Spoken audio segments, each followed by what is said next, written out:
नमस्कार, मी प्रदीप नणंदकर. आपण पाहत आहात इंद्रधनुष्य.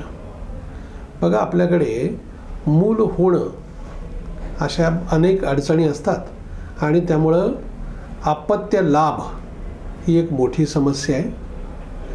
मराठीमध्ये फार चांगला शब्द आहे. अपत्य लाभ होण्यासाठी काही उपाय आहेत, पण अपत्य सुख मिळणं याच्यासाठी मात्र काही उपाययोजना नाही आहेत. महाराष्ट्रामध्ये साधारणपणे 3 कोटी दाम्पत्य असे आहेत की ज्यांना मूलबाळ नाही, आणि साधारण 2.5 कोटी मुलं अशी आहेत की ज्यांना आई वडील नाहीत, म्हणजे अनाथ आहेत. बघा किती मोठा आकडा आहे ना.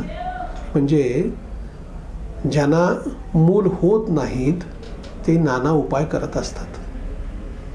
एक काळ असा होता की अपत्य होणं ही फार समस्या नव्हती. अगदी एकेका घरामध्ये 7-7, 8-8 लेकरं असायची. त्याही काळामध्ये ज्यांना मूल नाही अशी कमी होती संख्या, पण होती. त्यात उपाययोजना निघाल्या. आता अत्याधुनिक तंत्रज्ञान एवढं निघालंय की ज्यात IVF टेक्नॉलॉजीमुळं अतिशय सुकर झालं आहे. मुळातच आत्ताच्या खाण्यापिण्याच्या सवयी असतील, ओबिसिटी असेल, अशा विविध कारणामुळे एकूण स्त्रियांमध्ये आणि पुरुषांमध्ये जे शुक्राणू तयार व्हायला लागतात ते होत नाही आहेत. हे प्रमाण अत्यल्प आहे असं अनेक डॉक्टरांचं म्हणणं आहे. आत्ताच्या पिढीमध्ये मोठ्या समस्या आहेत. लग्न उशिरा ही पण अडचण आहे. अशा वेगवेगळ्या कारणांमुळं अपत्याचा लाभ होण्यातल्या अडचणी आहेत, पण याच्यावर उपाय आहेत.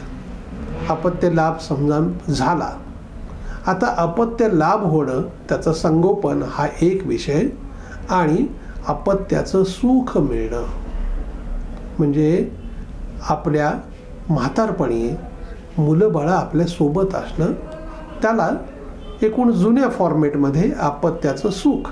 चांगलं आहे बाबा, आमच्या कोण तब्येतीची चौकशी करणं असेल, सगळंच मुलं सोबत आहेत. पण आता हे प्रसंग फार हे आहेत. अनेक ठिकाणी आता मुलं तर विदेशात जाण्याचं प्रमाण आहे, परप्रांतात नोकरी करण्याचं प्रमाण आहे. ते काही शासकीय नोकरी असेल नाही, खाजगी नोकरी आहेत. आणि त्यामुळे आईवडिलांपासून वेगळं राहणारी मुलं असं मोठं प्रमाण आहे.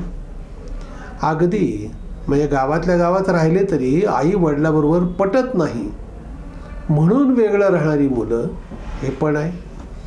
एका अर्थाने अपत्य सुख न मिळण्याची वेगवेगळी कारणं आहेत.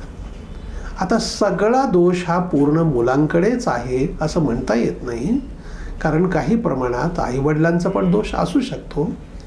आणि म्हणूनच अपत्य लाभ आणि अपत्य सुख यातलं अंतर मोठं आहे. आता ह्या अपत्य सुख मिळण्याच्या कल्पना वेगवेगळ्या आहेत प्रत्येकांच्या. काही जण मुलं विदेशात असली तरी त्यांना समाधान वाटतं, कारण की चांगले आहेत, 4 पैसे कमवत आहेत, आपली चौकशी करतायत, अमुक आहेत. म्हणजे सगळंच वाईट असतं असं नाही आहे, ह्यात काही प्रमाण आहे. पण मुख्य आता अडचण आहे जवळ राहणं, आईवडिलाची सेवा. मग निघाला श्रावण बाळ, एकदम थेट साध्या सुध्या त्याच्या उपमा असतच नाहीत आपल्याकडे. शक्य होत नाही आम्हाला. आम्ही आमचा संसार बघायचा, आमचा विकास बघायचा, का आईवडिलांचाच विचार करायचा असं म्हणणारी पिढी आहे. कारण यात व्यक्तिकेंद्रित विचार हा वेगाने वाढतो आहे. विदेशातली संस्कृती आणि आपल्या संस्कृतीतला हा मूलभूत फरक आहे. आपल्याकडे कुटुंबाचा विचार करण्याची सवय आहे, तर विदेशात व्यक्तिकेंद्रित म्हणजे मुलं मोठी झाली, 15-16 वर्षाची झाली की आईवडील त्यांना म्हणतात की आता तू तुझ्या पायावरती उभं राहा, तू कमव, तुझं शिक्षण घे, तुला जे करायचं ते कर. म्हणजे पक्ष्यांचं जसं असतं ना, चिमणी म्हणजे त्या लेकराला उडायचं बळ मिळालं, पंखामध्ये ते बळ आलं की मग त्या घरट्यात त्याला वापस येऊ देत नाही. तुझं तू घरटं बघ, तू चाललं, आता आम्ही तुला काही सपोर्ट करणार नाही. एकदा उडला पक्षी. तसंच विदेशामध्ये मुलांकडे संगोपन करण्याची ती पद्धत आहे. आता ही पद्धत बरोबर चूक हा स्वतंत्र विषय आहे, पण या सगळ्या ह्याच्यामुळे आपल्याकडे एकूण अवलंबित्व एवढं वाढलं आहे की 30 ते 40 वर्षापर्यंत पालकावरती मुलं अवलंबून असतात. आणि मग पालकांना असं वाटतं की आपल्या म्हातारपणी मुलांनी आपली काळजी घ्यायला पाहिजे आणि ते मनाप्रमाणे सगळीकडे होतच असं नाही. आणि त्यातनं वृद्धाश्रमाची संख्या वाढणं असतील, अनेक खटले वाढणं असतील की मुलं आपली संगोपन करत नाहीत, ह्याच्यामुळं तक्रारी होण्याचं प्रमाणही भरपूर आहे.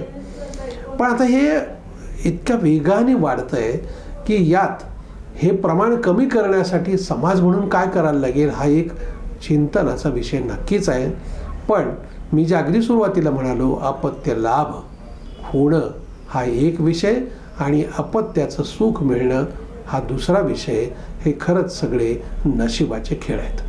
धन्यवाद. आपल्याला हा जर व्हिडिओ आवडला असेल तर तो लाईक करा, फॉरवर्ड करा व सबस्क्राईब करा.